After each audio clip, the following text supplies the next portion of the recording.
tous et bienvenue dans notre chaîne Couronne de Vie pour notre émission hebdomadaire Jeunesse d'exception. Alors aujourd'hui, j'ai le plaisir d'accueillir pour vous notre frère Okito qui est venu à ce lieu pour pouvoir nous parler sur le thème de la jeunesse dans la société actuelle. Bonjour frère Okito. Bonjour ma soeur. Je vous laisse donc vous présenter pour nos téléspectateurs.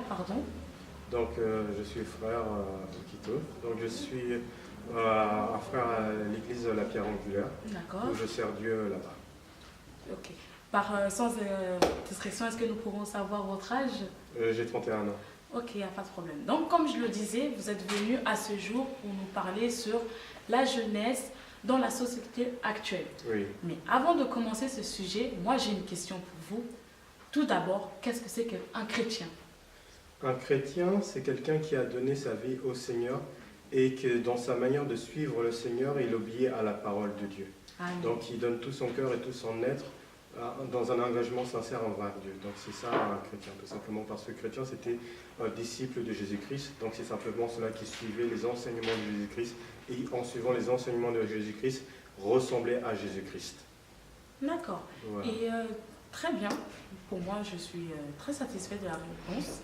J'aimerais savoir, frère Okito, comment est-ce qu'un chrétien peut-il vivre dans cette société?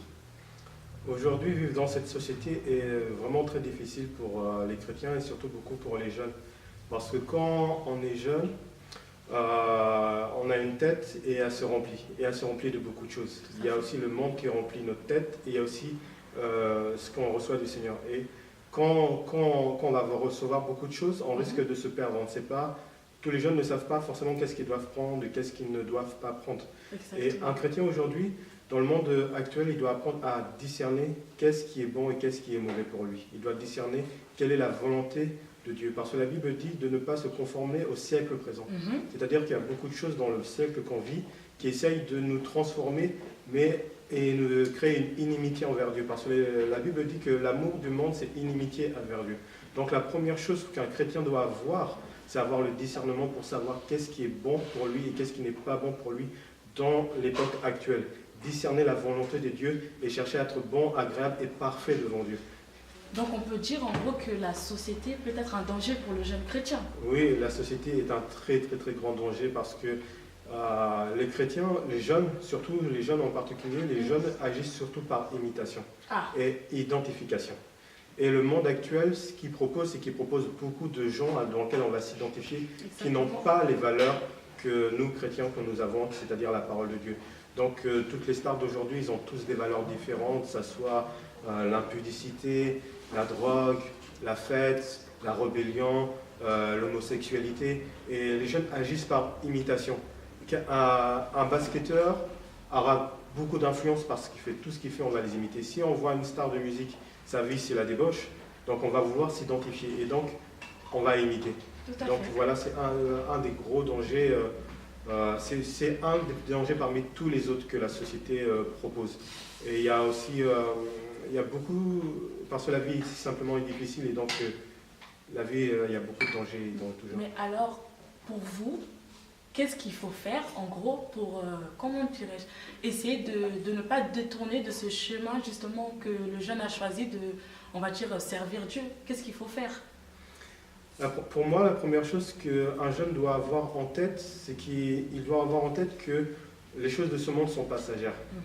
C'est que beaucoup de choses qu'on embrasse dans ce monde qui nous semble être la vie, ne sont pas des choses qui peuvent nous aider à nous construire très longtemps dans la vie. Tôt ou tard, notre jeunesse elle va passer, les stars de ce monde vont passer. Aujourd'hui, on peut voir qu'il y a tellement de stars, on ne parle même plus d'eux. Il y a combien de temps, enfin en tout cas pour moi, en France, 50 Cent, est-ce qu'on parle encore de lui? Eminem, est-ce qu'on parle encore de lui? Mariah Carey, est-ce qu'on parle encore de lui? Toutes les stars-là passent et même les fêtes, les soirées, les amis qu'on va avoir, ça va passer. Mais ce qui est important, c'est de pouvoir construire une vie qui va être stable et qui va être solide le plus longtemps possible. Et cette vie-là, il faut la construire dans des choses qui vont nous donner des valeurs pour avoir une vie stable. Et ces valeurs-là, il faut aller les puiser dans la parole de Dieu. C'est ça qui va te permettre de trouver ton identité. Parce que quand on lit la Bible, Dieu nous dit qui on est qui veut qu'on soit, comment on va être fort. Si on trouve notre identité, notre personne à travers les choses de ce monde, quand les choses de ce monde vont passer, l'identité de qui on est va disparaître aussi. Et c'est pour ça qu'il faut se forger son identité à travers la parole de Dieu, parce qu'elle va durer éternellement. La Bible dit que sa parole ne passera pas. Mais si tu es conforme à la parole de Dieu, alors qui tu es, ça sera solide. Parce qu'il y en a, ils vont faire de la musculation, mais le jour où tu es malade et tu n'as plus de force, tout ce que tu as construit autour de tes muscles n'existe pas. Le jour où tu t'es construit autour de la richesse, de la gloire, de la notoriété, le jour où on a sali ta personnalité, ton image, tu n'es plus cette personne. Mais qui Dieu te dit qui tu es, ça ne disparaît pas. Oui, mais vous nous parlez du fait que vous avez dit que la société est dangereuse, que les stars passent, les amis passent. Mais justement, est-ce que vous pensez que l'entourage peut être notre sorte d'influence pour le jeune chrétien? Parce que souvent, on voit qu'un chrétien peut être déterminé à aller atteindre son objectif, comme je vous le disais, mais l'ami, il peut tomber sur un ami, par exemple, qui ne prie pas, qui est païen, lui qui aime les ambiances et tout. Donc, il va essayer, en fait, ça va être compliqué. Donc, le jeune chrétien, va-t-il essayer de ramener plutôt son ami à lui, ou est-ce que lui, plutôt, va aller dans la société, dans l'ambiance du monde de son ami? Donc, comment ça se passe, en fait? Est-ce que l'entourage peut être une influence pour ce jeune chrétien? Bien sûr que l'entourage a une influence. Dans la Bible, on dit, le Seigneur dit, montre-moi avec qui tu marches, je te dirai qui tu es. C'est difficile de rester dans un environnement et de ne pas être influencé par cet environnement. Si tu es dans un environnement où les gens vivent dans la débauche, ça va être dur que tes pensées, tu ne vas pas banaliser tout ce qui est la débauche. Si tu as un entourage qui vit beaucoup dans l'homosexualité, tu vas banaliser. Tu risques de banaliser l'homosexualité ou quoi que ce soit d'autre. Et quand on est dans le Seigneur, tôt ou tard, on est appelé à se séparer de certaines choses. Et se séparer de certains amis, c'est les choses qui arrivent. Mais comment être convaincu que c'est le temps, c'est l'heure de se séparer, justement? Qu'est-ce qu'il faut faire? C'est tout simple. Et quand tu es dans le Seigneur, à un moment, ton amour pour Dieu va te pousser à te consacrer à Dieu. Amen. Mais à un moment ou à un autre, tu vas voir que tes amis vont essayer de te détourner de cet amour envers Dieu, ou te détourner des valeurs que Dieu t'a posées. Des fois, ils ne vont pas te détourner de Dieu, mais ils vont te détourner des valeurs. Et si tu t'es détourné de la parole de Dieu, que ces valeurs donnent là, tu t'es détourné de Dieu. Et des fois, il faut accepter de se séparer de certains amis pour pouvoir gagner Christ. Parce que quand Paul a été appelé, il a tout perdu, mais il a décidé d'avancer, parce qu'il savait qu'il gagnait Christ à la fin. Donc ne perds pas la vie éternelle, ne perds pas ta relation avec Dieu pour plaire au monde, pour plaire à tes amis. Parce que Christ, lui, c'est vraiment l'ami fidèle qui sera là tous les jours de ta vie. Quand tu feras le bilan de ta vie, tu pourras dire, regarde Seigneur, à ce moment-là de ma vie, à mes 18 ans, tu as été là, à mes 21 ans, à cette épreuve, tu as été là, à mes 25 ans, à mes 30 ans, à mes 40 ans, à mes 50 ans, à mes 60 ans, à mes 70 ans. Et tu pourras faire le bilan de cette amitié avec Jésus-Christ. Mais si pour un ami qui demain va se marier et demain va t'oublier, et tu as décidé de plus vraiment suivre Dieu à cause d'un ami comme ça, très compliqué. Tu vas vraiment le regretter. Exactement. Donc, franchement, c'est un choix. Et c'est aussi important aussi que les autres respectent aussi tes choix. Si tu sais imposer aux autres que tu es intègre envers Dieu, les autres aussi respecteront ça. Et c'est quelque chose qu'il faut aussi savoir faire, parce que quand on a des amis, on a honte de dire qu'on est chrétien et qu'on respecte la parole de Dieu le plus fermement possible. Et que si vous marchez, et que si on ne marche pas avec la même conduite de marche, on ne pourra pas être amis. Et moi, quand je suis avec des amis, je leur fais comprendre ça. Je dis tout de suite, moi je suis chrétien, et tout le monde respecte ça. Et mine de rien, tout le monde accepte, parce qu'ils savent, Okito, il est chrétien, il est entier dans ce qu'il est. On ne va pas essayer de lui retourner la tête, ou non, il est entier dans ce qu'il est. Il est comme ça, soit on le prend avec Jésus, ou soit on le prend pas. Et ça vous est déjà arrivé de vous faire abandonner, d'être rejeté, parce que vous avez choisi justement de vous imposer moi, pas vraiment, parce que moi, j'ai grandi dans une famille chrétienne, mon père est pasteur, donc ça fait que j'ai toujours grandi en affichant ça. Donc ça fait que les gens m'ont toujours connu avec ça. Mais disons que la différence a été le moment où j'ai appris à l'afficher. Parce qu'au début, j'étais un peu timide, et on veut se fondre dans la masse, on n'entend jamais les gens parler de Dieu, donc on n'en parle jamais soi-même. Mais j'ai appris une chose, c'est qu'il faut savoir aussi parler de Dieu sans forcément être dans l'affrontement avec les gens. Parce qu'avant, quand moi je voyais des gens parler de Dieu, aux autres, ils étaient toujours dans l'affrontement. Et donc moi je me disais, j'ai pas envie d'être dans l'affrontement avec les autres. Mais je suis pas dans l'affrontement avec les autres, je dis simplement qui je suis et comment je vis, comment je fonctionne. Je dis pas aux autres, tu es mauvais, tu es bon, mais je dis, je suis comme ça, je suis intègre avec Dieu. Vous me prenez avec Dieu ou sans Dieu. Et après, les gens, ils peuvent décider, bah, il est comme ça, je vais être ami avec lui. Mais c'est comme ça que moi j'arrive. Enfin, moi j'ai cette souplesse de passer en étant entier avec les gens, en disant simplement que je suis Dieu, voilà, je suis avec Dieu. Voilà, disons que vous avez été un peu fort mentalement, mais pour ceux qui justement ne sont pas forts mentalement, qui ne savent pas s'y prendre, est-ce que vous auriez un peu de conseils à leur donner, comment s'y prendre pour s'imposer, pour montrer que... Alors, voilà. moi j'ai beaucoup de témoignages, j'ai surtout une personne à qui je pense, c'est que j'ai un exemple, c'est d'une sœur. Quand elle était au lycée, au collège, c'était une chef de gang terrible. Donc, c'est-à-dire populaire, craint, respectée, et toute une bande de petites girls comme ça à sa merci. Mais un jour ou l'autre, le moment venu, elle s'est rendue compte que les bagarres à la gare du Nord, tous les mecs, tout ça, c'était une vie vide et sans sens. Et quand elle a commencé à parler du Dieu, à afficher Dieu, bah, tous les gens qui étaient dans cette ambiance-là, tout ce petit, comment dire, les chefs thèmes, les chefs de gang, bah, tout le monde est un peu quitté sa vie. Mais mine de rien, surtout pour les jeunes, bah, vous savez, une fois que vous passez le lycée, parce que tous les amis que vous avez eus, ils partent tous. Et en fait, la sagesse qu'elle a eue d'accepter de se détacher de tout ça, c'est que tôt ou tard, tous ces amis-là auraient tous parti. On ne fait pas notre vie avec nos amis. Nos amis, malgré tout ce qu'on peut croire, on ne garde pas tous nos amis toute notre vie. Donc c'est bête de faire des choix à un moment crucial comme celui-là, quand on est dans l'adolescence, où tes amis peuvent t'amener à faire des choses très graves, c'est-à-dire boire de l'alcool, sortir avec plusieurs hommes, des choses qui peuvent te marquer à vie. Et il faut avoir cette sagesse-là. Et il y en a qui ont su faire, se détacher et se reconstruire avec Dieu. Et après être beaucoup plus équilibré, être en paix, être en tranquillité avec tout le monde autour de soi. D'accord, il n'y a pas de souci. En global, par rapport à tout ceci, est-ce que vous pourriez nous dire quand même un petit peu de votre, on va dire, vécu? C'est vrai, vous êtes né dans une famille chrétienne, votre père est pasteur, mais je ne pense pas que, avant tout, d'assumer, on va dire, votre intégrité par rapport à Dieu, vous étiez quand même un peu dans cette société, dans ce part du monde.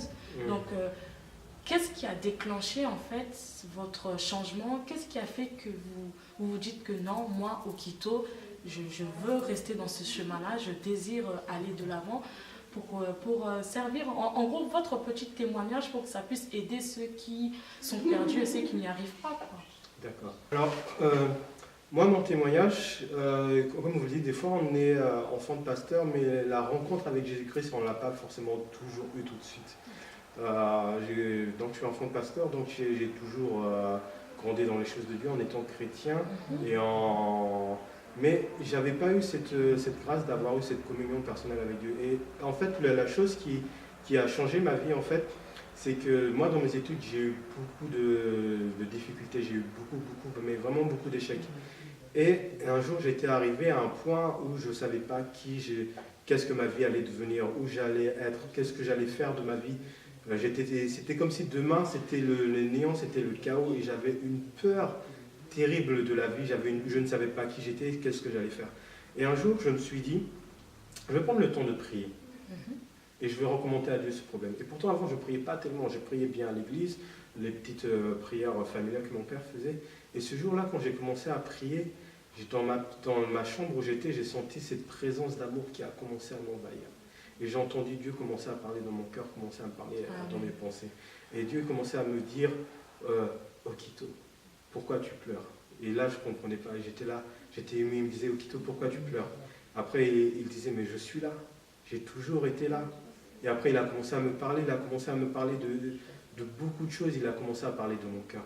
Et là, quand Dieu a parlé à mon cœur, j'ai commencé à réaliser que toute ma vie, j'avais beaucoup de passion. J'étais quelqu'un qui était passionné par énormément de choses. J'aimais les mangas, j'aimais les jeux vidéo, j'aimais les séries, et je passais un volume de temps excessivement dans ces jeux-là. J'étais un gros gamer, donc je jouais à Call of Duty, à Street Fighter.